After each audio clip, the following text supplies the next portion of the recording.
Hi, this is Randy Stone. I cover the Nightbeat for the Chicago Star. My world is neatly divided into two parts, day and night. Part one you can have, with its fume-laden sunshine and noisy peddlers selling everything from eternal youth elixirs to slightly used atom bombs.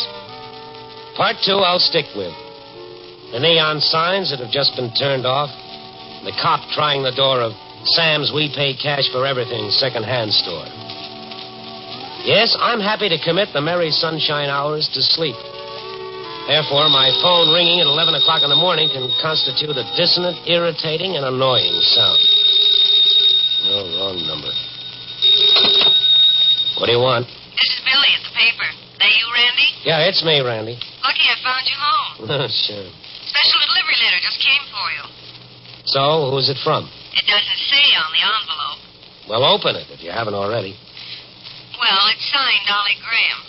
I'm booked solid for the next 2 weeks. It's that Dolly Graham, Randy. I'll read it to you. Look, Billy. Dear Mr. Stone, you're always looking for a story. I've got one for you. I can prove that I was not responsible for Mrs. Thompson's death, that I have been framed. What Thompson did? There's more. Please come and see me today, signed Dolly Graham. That's great. Now maybe you'll tell me who Dolly Graham is. Try reading the Star once in a while, Randy. Dolly Graham is the girl whose car crashed into Paul Thompson's and killed his wife. She was convicted last week on a manslaughter charge. Which Thompson? The guy running for the state senate? That's him. That's why I called you, Randy. The boss thought there might be a story in this. Oh, fine. Well, tell him to break up a canasta game and send one of the day boys over to see her. As long as she sent you the letter personally. Oh, I ought to take this phone and rip it off the wall. 11 o'clock in the morning. Look, Randy, Paul Thompson's news these days. If the paper could hit the street with something hot... Where is she? Woman's Detention, California Avenue. Might be a good idea if you came down here first and read up a little on the trial. Did I say I was going? You're fighting it, Randy, but you're losing. Okay. I'll be right down, but I'll hate myself for it.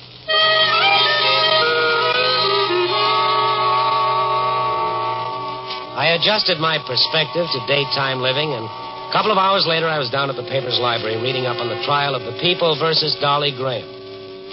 The Graham girl hadn't had a chance. According to witnesses, she'd driven her car out of her own driveway at a dangerously high rate of speed and had run straight into Thompson's car. To cinch the case against her, the DA pointed out that the girl had 2 previous reckless driving citations. And at the time of the accident, her driver's permit had been suspended. Public sympathy had all been with the Thompson family. From the facts, any guy in his right senses would have forgotten the whole thing. But then nobody's ever been able to prove that I am. So I went over to Woman's Detention for a visit with Dolly Graham. The matron I discovered was an old friend of mine. Randy Stone, glad to see you. Draw up a chair. I got a pass to see Dolly Graham, Nellie. I'll visit with you later. Graham, what do you want to see her about? Well, confidentially, doll, I've got a little steel saw for her. All right, come on. I hope you're not going for that malarkey about her being innocent. Well, I got an open mind, Nellie. You know that. Those wild, irresponsible kids put him behind the wheel of a car, and it's murder, plain murder. Well, that's just what the DA said. Do you know her license had been suspended? I read that. What do you want to mess around with her for? There's an open and shut case. Well, I don't like open and shut cases. Cheesecake. That trial read like a bad play written for the star performer only. In this case, Mr. Paul Thompson. You're crazy, but I love you anyways, Randy. Maybe if you shave regularly. Hey, you got a visitor, dearie. Who is he? 19 years old. She might as well be 90. 10 minutes, Randy. Okay. If you need help, just holler. And I wouldn't be too surprised. Well? I'm Randy Stone. What does that call for? 3 cheers? Well, I'm the Randy Stone, Chicago Star, the one you sent for. I sent for you? Oh, you must be nuts.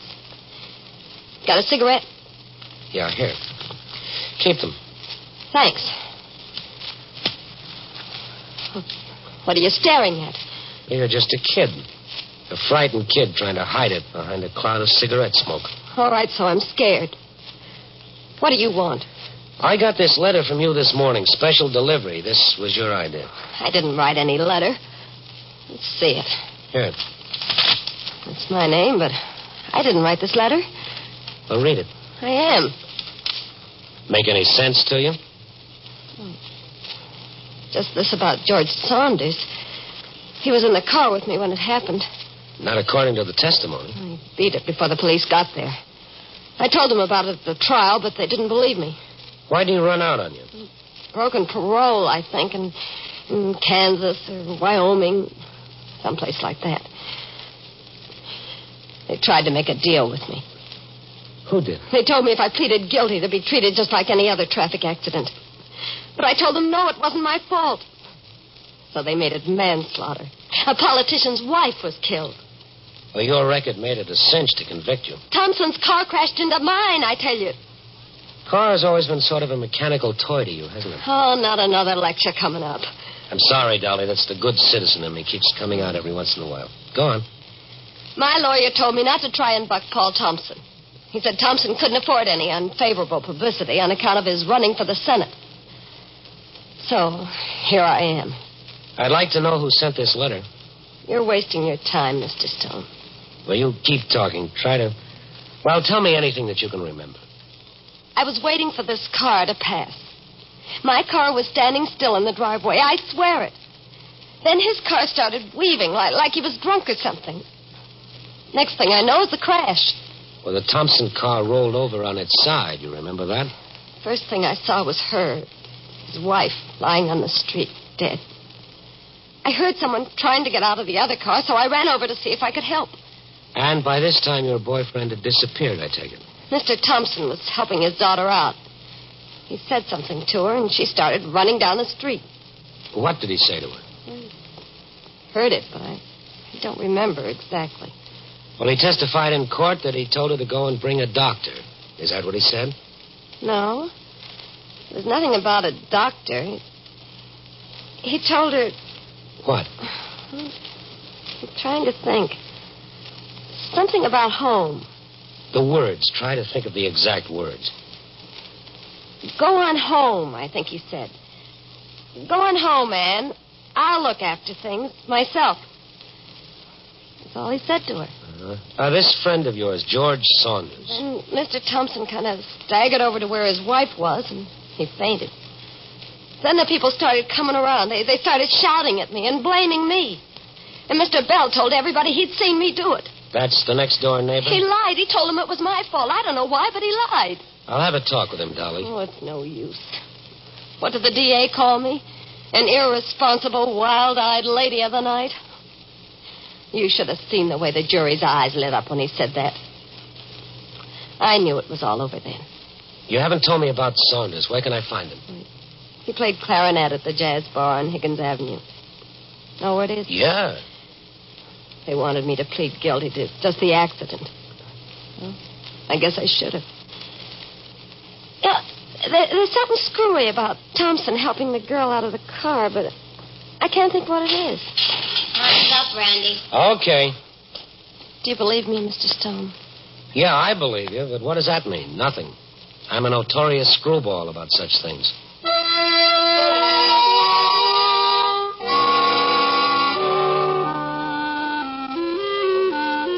I believed her. Maybe it was intuition. Maybe it was just a frightened, pleading look in the girl's eyes. I went back to the office and read the trial records again. If ever a conviction had been prefabricated, Dolly Graham had gotten it. The evidence had been flimsy, the witnesses unreliable. And several times the jury had been reminded of Mr. Thompson's fine record as a citizen in the community. I worked myself into a belligerent frame of mind and went looking for Mr. George Saunders at the jazz bar on Higgins Avenue. A waitress told me he hadn't worked there since the day after Dolly Graham's accident. By 2 a.m., I was convinced that George Saunders wasn't in Chicago. So I went back to the office and wrote a nice vitriolic column about trials and courtroom procedures. Nothing specific, you understand. Just a poisonous bit about how many people are railroaded into jail sentences because of a willingness to find a person guilty before the trial. Then I went home, set the alarm for 1 o'clock in the afternoon. I went to bed. The mechanical monster did its work, and by 2 o'clock I was climbing the few steps to Mr. Bell's porch, Dolly's neighbor, the one who'd sworn he'd seen the accident take place. Mr. Bell? That's me. What do you want? It's about that Thompson accident case. I ought to start charging for all the talking I've been doing about that. My name is Stone. I'm with the Chicago Star. I read it all the time. Well, we're thinking of doing a feature story, pictures of you and your wife, the works. As soon as she moved into the rooming house next door, I knew what kind she was. You saw the actual crash take place, Mr. Bell? I was sitting right here. She came shooting out of her driveway. She was doing 40, I bet. Reckless. Murderous reckless. Your chair was right there where it is now? Same spot. I told the missus the day that girl ran over my dog, she'll kill a person someday. And she did. She killed that poor Mrs. Thompson. Well, maybe you just heard the crash, Mr. Bell. Could that be? I seen it, I said. She ran over and killed my dog. And did it deliberate. And you think she was sorry? Not her. Mind letting me sit in that chair for a minute? Go ahead. Thank you. What do you want to do that for? I'm just trying to figure out how you could have seen the driveway from here. All I can see is a brick wall and 2 big trees. And you wouldn't make me out to be a liar, would you? I seen it all. You must have yourself a trick set of eyes, then. I told them in court I seen it, and they believed me. Well, maybe you saw it because you wanted to see it. You weren't exactly fond of that girl, you know. It's nothing to do with it.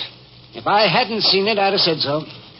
You'd have had to be hanging a foot over the railing before you could have seen the accident. Well, maybe that's what I was doing then. You can't make no liar out of me. You go talk to Miss Marks. She lives in the same house as that Graham girl. And she's seen it, too. I'm going to.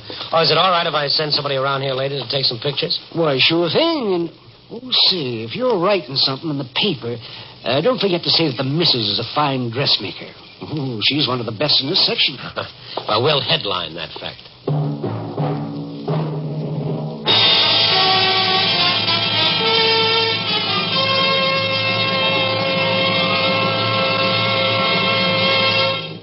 NBC is bringing you Nightbeat, starring Frank Lovejoy as Randy Stone.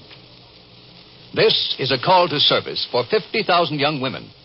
That figure, 50,000, is the number of student nurses needed this year, and the need is acute.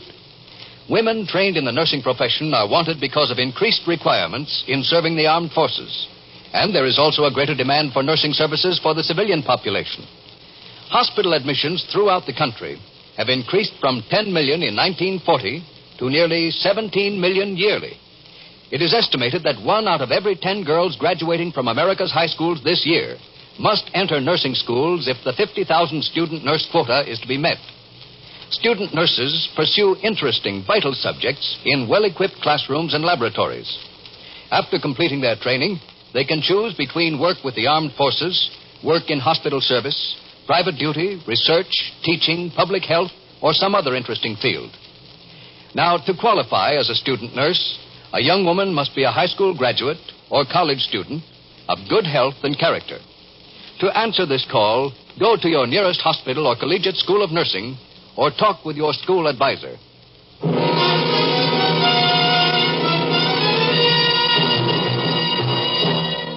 And now, back to Nightbeat and Randy Stone. This thing was beginning to scare me. Mr. Bell couldn't possibly have seen that accident, and yet the Supreme Court couldn't have shaken his testimony. The girl had killed his dog, and since that day he carried around enough malice in his heart to be able to send her to prison on a phony charge. I went next door to the rooming house where Dolly had lived.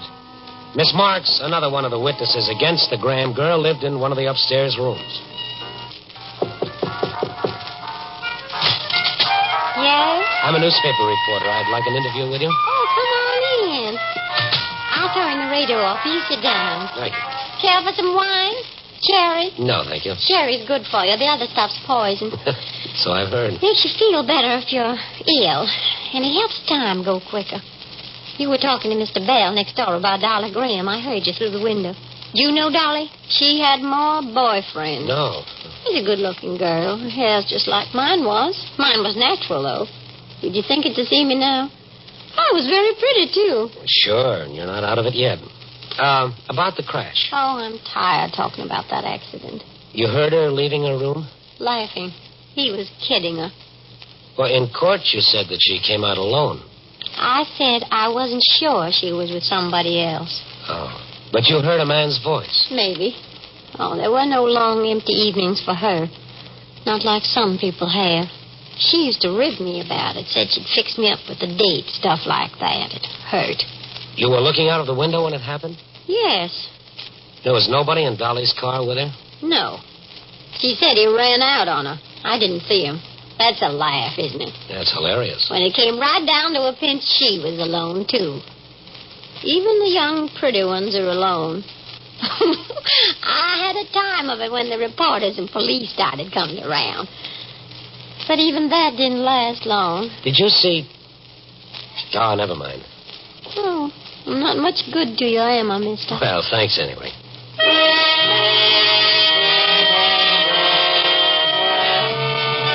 I checked into the office about 3 o'clock. Billy, the managing editor's girl, Friday, collared me.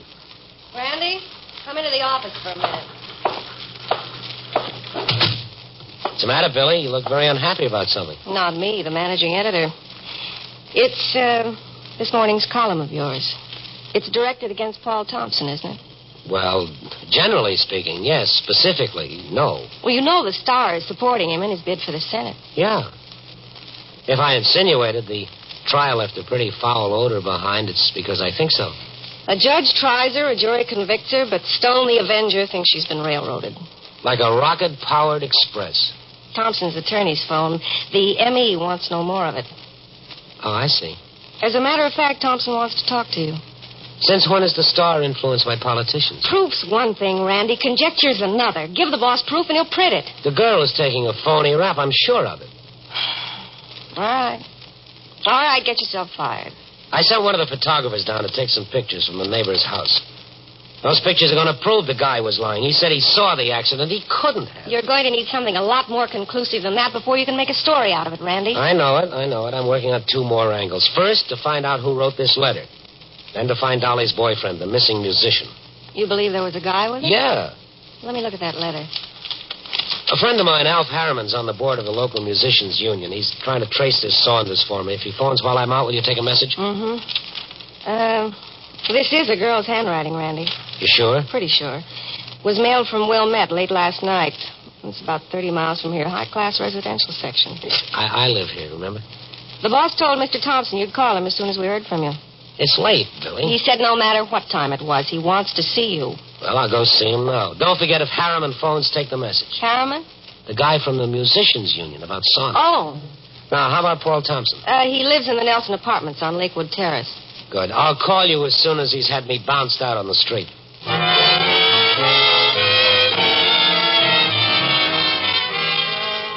Half an hour later, a nurse ushered me into Thompson's study. She'd warned me that Mr. Thompson was a pretty sick man and that I shouldn't say anything to excite or disturb him.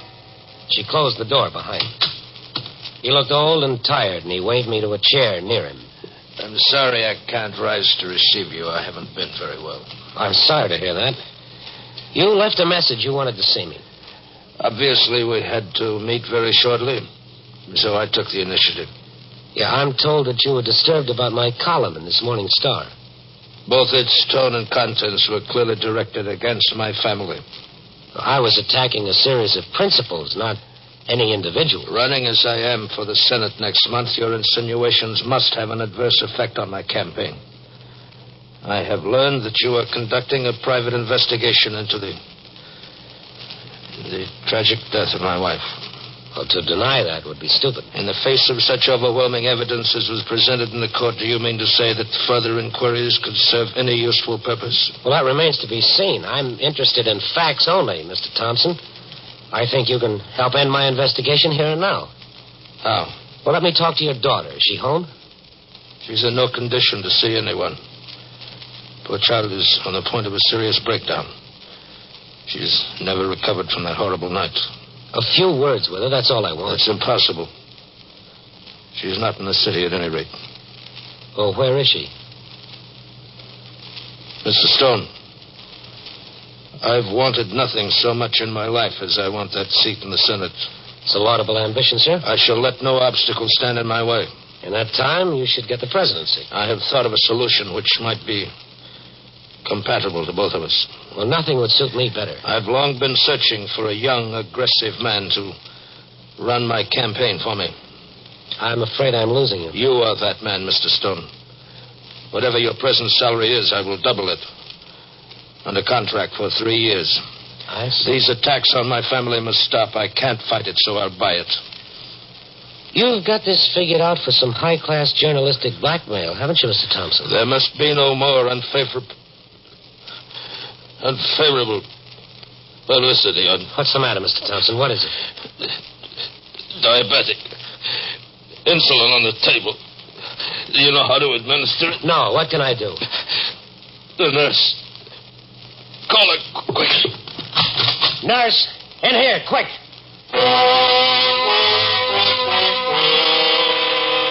The nurse gave him the insulin, and I watched life come back to him. He tried to talk to me, but the nurse insisted that I go, an order I lost no time in carrying out. I got to a phone as fast as I could and called Billy at the paper.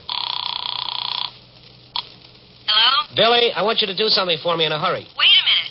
Your friend from the Musicians Union phone. Well? He's located Saunders at the Exeter Hotel, downtown, room 312. Oh, good. Now, if I can get to him tonight... He's in his room. I checked with the clerk, and I sent one of the boys down to follow him in case he leaves. Thanks, Billy. It's nice to have you on the team. I saw the pictures taken from Bell's porch. He couldn't possibly have seen the accident. Yeah. I'll go and talk to the musician right away. Now, here's what you got to do for me. Yeah.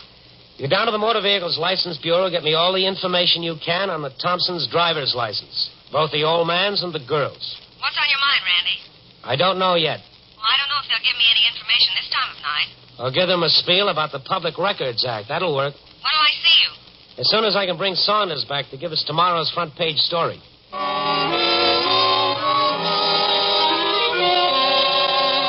Tommy Sullivan was one of my colleagues on the Star, and he was waiting for me in the lobby of the hotel. The musician was still in his room, he told me. I climbed 2 flights of stairs with a dingy fire trap. Saunders was in his room, all right. I knew it as soon as I stood outside his door.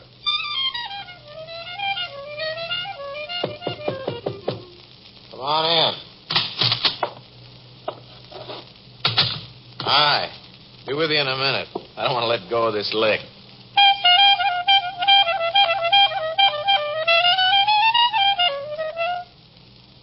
How'd you like it? That sounded great.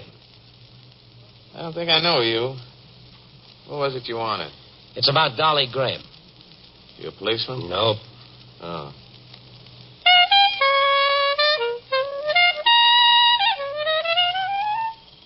What was it you wanted?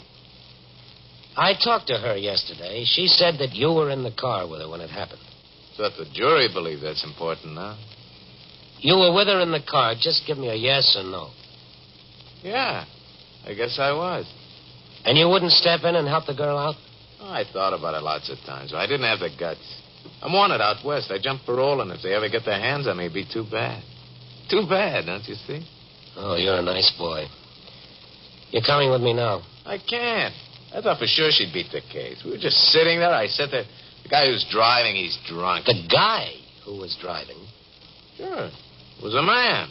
I saw him. His daughter said she was driving the car. She wasn't. Come on, we're going places. You don't understand. I just can't do it. Well, I'll help you. Now get moving. Look at me on that Kansas thing. Stairs are kind of narrow. You better walk ahead of me. So it was a man driving the...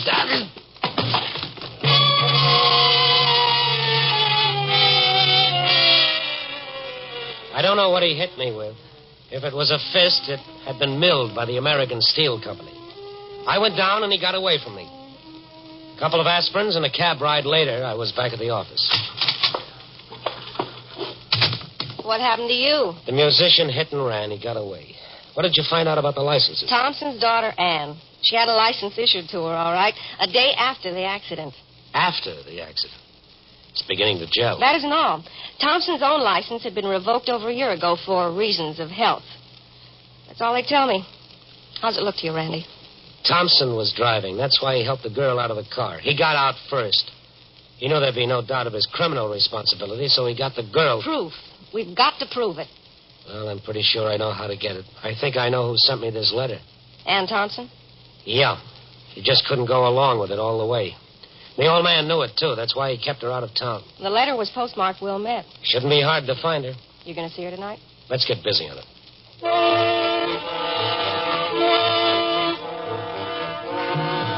wasn't too hard to find the girl. Postmark on the letter directed us to Wilmette, a high-class residential area 40 miles out of the city. The telephone operator there knew just who I meant. The Thompson girl visiting with an aunt on Elm Street. I drove out there. The girl must have been waiting for me. I'd hardly started to press the bell on the door when it opened. Yes? I got your letter this morning. Come in, Mr. Stone. Thank you. Have you seen my father? Yeah, Is he all right? he's all right.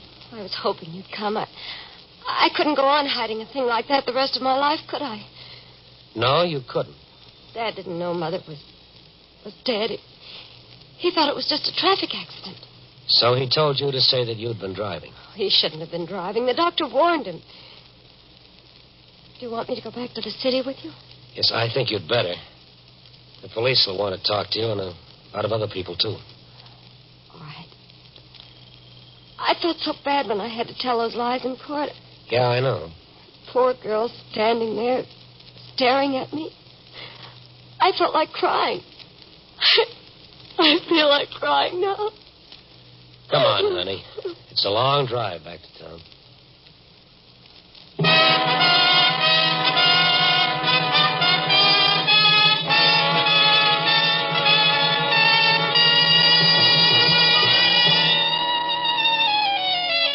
So, what does it prove?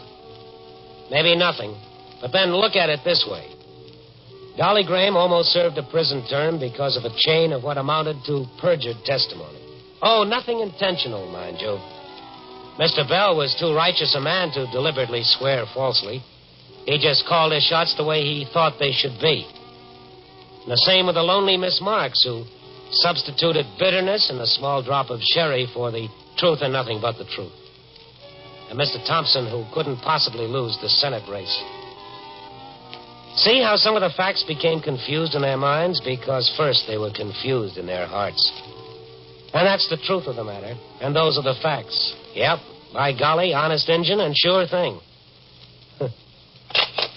Copy, boy.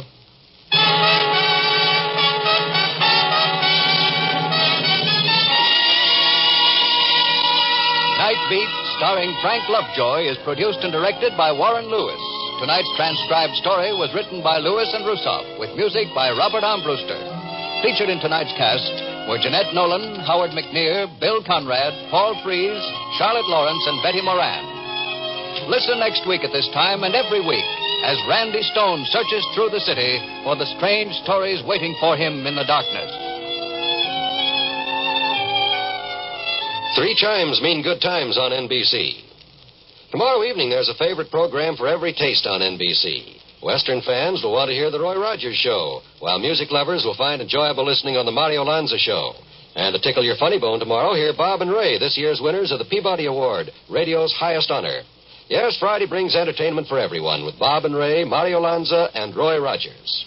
Dragnet brings you authentic adventure of your police force tonight on NBC.